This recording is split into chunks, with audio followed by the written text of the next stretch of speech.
तंवरावाटी तथा पाटन राज्य के तंवर राजपूतों का इतिहास।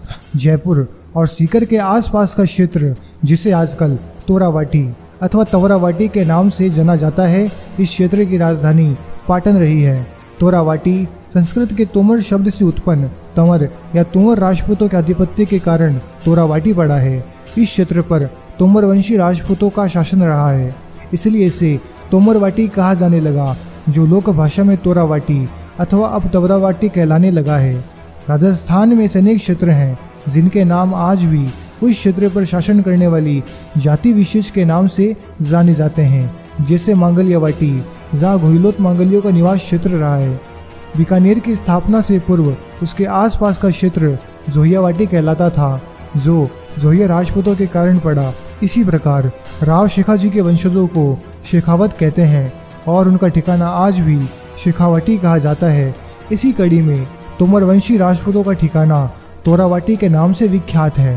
तंवरावाटी और पाटन के तंवर राजपूतों का सीधा संबंध पांडु पुत्र अर्जुन के वंशज दिल्लीपति सम्राट अनंगपाल जी तोमर से है। अनंगपाल द्वितीय ने अपने दो पुत्र अमजी और सलून को जयपुर के आसपास के इस वर्तमान तोरावाटी क्षेत्र में स्थापित किया था। इनसे पूर्व भी दिल्ली के तोमर राज्य की सीमाएं इस क्षेत्र तक फैली हुई थी। कालांतर में इस क्षेत्र तक दिल्ली की सीमाएं सुरक्षित करने के उद्देश्य से इन दोनों राजकुमारों को इस क्षेत्र में स्थापित किया गया था। सलून ने 1088 ईस्वी में अचलगढ़ के किले को फतेह किया था। इसके पश्चात उन्होंने नारनौल गांव से लेकर नीम का थाना और कोटपुतली तक सांकला राजपूतों के 32 गांवों पर अधिकार किया था। यह 32 गांव पहले सांकला पावा राजपूतों के अधिकार में थे और सांकला राजपूत बेवा को अपनी राजधानी बनाकर रह रहे थे, परंतु महाराज अनंगपाल तोमर के बहादुर पुत्रों ने बेवा के सांकलों से युद्ध करके उन्हें पराजित कर बेवा पर अधिकार कर लिया। सलून के बड़े भाई अमजी ने थोड़ा आगे बढ़कर नरेना पर अधिकार कर लिया और कालांतर में अमजी के वंशज अजमाल जी हुए, जिनके वीर पुरुष रामदेव जी हुए, जिन्होंने रामदेवरा में अपनी राजधानी स्थापित की थी। सलून तोमर ने अपने बाहुबल से आसपास के बड़े भूभाग पर अधिकार कर एक सुदृढ़ राज्य की स्थापना करना प्रारंभ किया। सलून जी के निहाल सिंह पुत्र हुए, जिन्होंने पाटन के नजदीक नरहर को 1109 में जीता था। इसके बाद 1110 में निहाल सिंह के पुत्र राजा दोहता ने पाटन के पास ही तोंदा को जीतकर अचलगढ़ की सीमा में मिला लिया था। राजा दोहता के 3 पुत्र हुए, हरमन, जयरथ और पोपट। राजा दोहता के द्वितीय पुत्र जयरथ बड़े वीर पुरुष हुए। उनके शरीर पर घने बाल होने के कारण उन्हें जटमल कहा जाने लगा। कालांतर में इन्हीं जटमल के वंशजों को जाटू तोमर कहा जाने लगा। इनके वंशज हरियाणा के रोहतक, भिवानी, सिरसा, महेंद्रगढ़, गुड़गांव आदि के 1440 गांवों में बसते हैं। इनके बड़े भाई हरमन जी पिता से आज्ञा प्राप्त कर धौलपुर व उसके आसपास के क्षेत्र पर अधिकार करने हेतु चले गए। राजा दोहता तोमर के देहांत के पश्चात तृतीय पुत्र पोपटराज जी तोमर उनके उत्तराधिकारी बने। राजा पोपटराज तोमर वीर व साहसी राजा हुए। इन्होंने अपने राज्य को सुरक्षित करने हेतु सन 1135 में पपरूना नामक गांव की नींव रखी। राजा पोपटराज की मृत्यु के पश्चात उनके उत्तराधिकारी राजा पीपलराज तोमर ने 1156 में पाटन के बहु सांकला को युद्ध में पराजित कर पाटन को जीत लिया था। उसके पश्चात बिहार के भीम सांकला को युद्ध में पराजित कर उससे बिहार छीन लिया था। आसपास के सभी क्षेत्रों को मिलाकर राजा पीपलराज ने पाटन को तोमर राज्य की राजधानी का गौरव प्रदान किया। राजा पीपलराज के समकालीन दिल्ली में शक्तिशाली तोमर शासक मदनपाल राज्य कर रहे थे। मदनपाल उस समय उत्तरी भारत के एक शक्तिशाली राजा थे। पाटन के तोमर दिल्ली के तोमरों की ही शाखा थी। राजा पीपलराज के 4 पुत्र हुए, आसल जी, कौनसी जी, पालन जी और भैरू जी। राजा पीपलराज की मृत्यु के पश्चात आसल जी पाटन की राजगद्दी पर बैठे। आसल जी तोमर ने राजगद्दी पर बैठते ही अपनी शक्ति और राज्य का विस्तार करना आरंभ कर दिया और इन्होंने राणा का विरोध धारण किया, जो बड़ी उपलब्धि का द्योतक है। राणा आसल जी तोमर के समकालीन अजमेर के पृथ्वीराज चौहान थे। पाटन के राणा आसल जी तोमर ने तुर्कों के विरुद्ध दिल्ली के राजाओं का साथ दिया था और तराइन के दोनों युद्धों में राणा आसल और पाटन के तोमरों ने भाग लिया था। राणा आसल के बाद क्रमश कंवरसी, महिपाल, भूपाल, बच्छराज, बहादुर और बहादुर सिंह तोमर पाटन के राणा हुए। राणा बहादुर सिंह की 14 रानियों से 32 पुत्र हुए। इन 32 पुत्रों को आजीविका हेतु 32 गांव दिए गए, जिससे ये क्षेत्र 32 के नाम से पहचाना जाने लगा। राणा बहादुर सिंह के पश्चात क्रमश पृथ्वीराज, राणा कल्याण, कुंभा, भैरसी और राणा जगमाल पाटन की गद्दी पर बैठे। राणा जगमाल के 8 पुत्र हुए, जिनमें बड़े पुत्र पूर्णमल राणा बने। उनके पश्चात लाखन और लूणकरण हुए। राणा लूणकरण के 11 पुत्रों में से 8 पुत्र जीवित रहे, जिनसे तंवर राजपूतों के 8 थांबे प्रारंभ हुए। राणा लूणकरण के पश्चात उनके पुत्र राणा कंवल जी तोमर पाटन की गद्दी पर बैठे। राणा कंवल के 2 रानियां थीं, जिनसे 11 पुत्र हुए, जिनमें से 4 पुत्र ही जीवित रहे। बाकी पुत्रों ने तुर्क आक्रांतों के खिलाफ हुए युद्ध में वीरगति प्राप्त की। राणा कंवल के एक पुत्री भी थी, जिसका विवाह आमेर के शासक उदयकरण जी के साथ किया गया था। राणा कंवल के 4 पुत्रों उदो जी, आसल जी, केलोर जी और फत्तू जी के नाम से अलग अलग 4 खांपे फटी, जो उनके नाम पर कहलाई।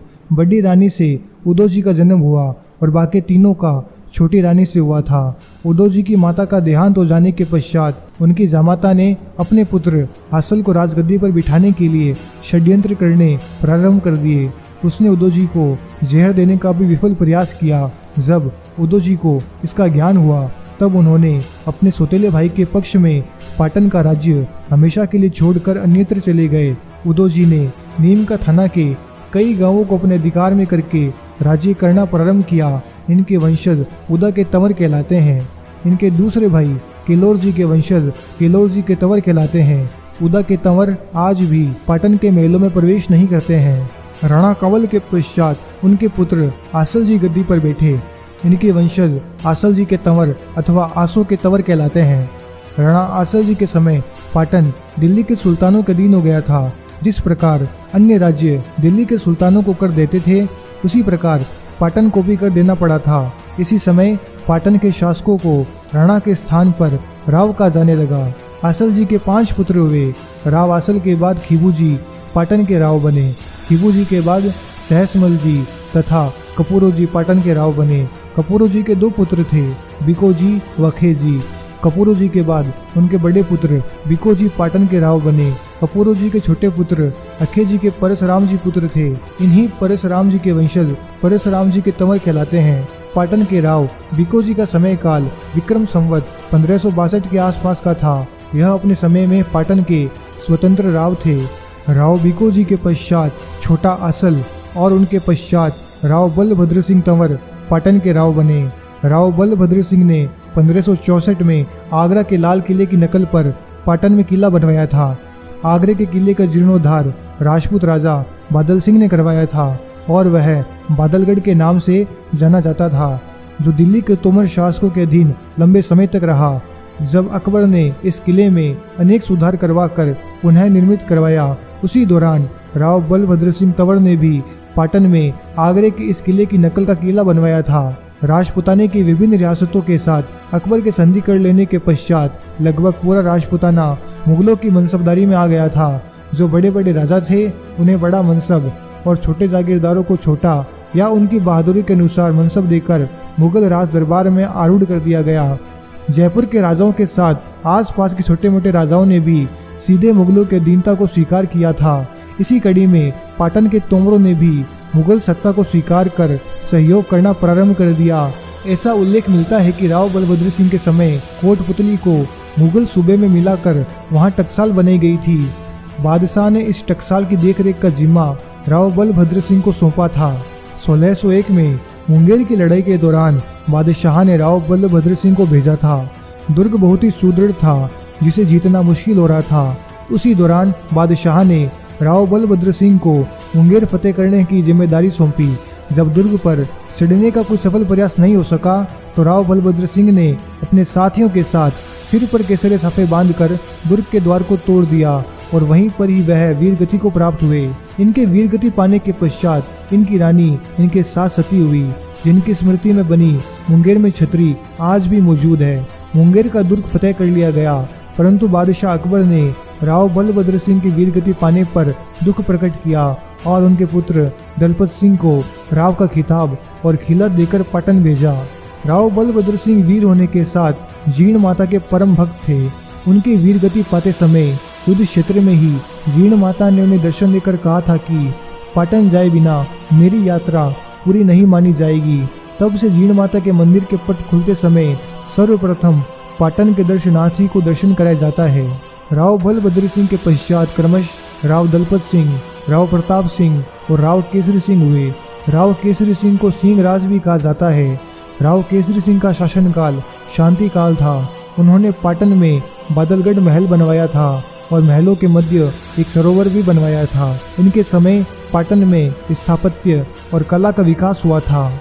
राव केसरी सिंह के पश्चात क्रमशः फतेह सिंह, जसवंत सिंह और घासीराम जी तंवर पाटन के राव